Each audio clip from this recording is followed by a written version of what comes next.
The topic of this video is ACL injury prevention. An ACL injury can be a devastating blow to a high school or college athletic career. Unfortunately, I've been there. Looking back, nobody ever addressed any risk factors or injury prevention techniques with me or my teammates. It is estimated that 1 in every 20 high school female athletes and 1 in every 10 college athletes will tear their ACL throughout their athletic career.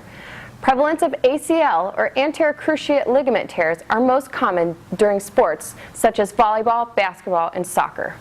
There are 4 categories that have been identified by the Journal of the American Academy of Orthopedic Surgeons as risk factors for ACL injuries: environmental, anatomical, hormonal, and biomechanical. Of these, only neuromuscular training programs are found as showing potential to decrease ACL injuries.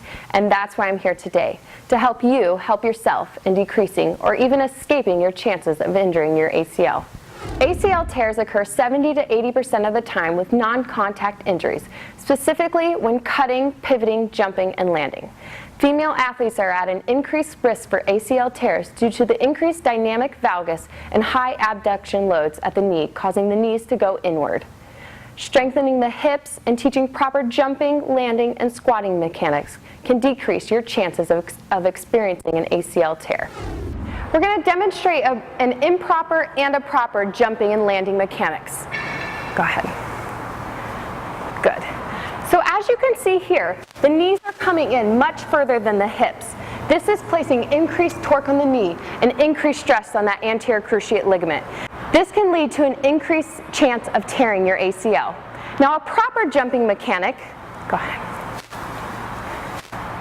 Good. Where you can see here, her ankle, her knees, and her hip are all in a straight alignment.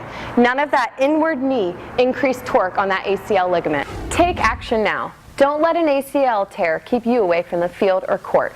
If you have had an injury to your ACL or would like to discuss further how to prevent injuring your ACL, please consider calling us for a free physical therapy consultation so we can evaluate your problem and give you further advice.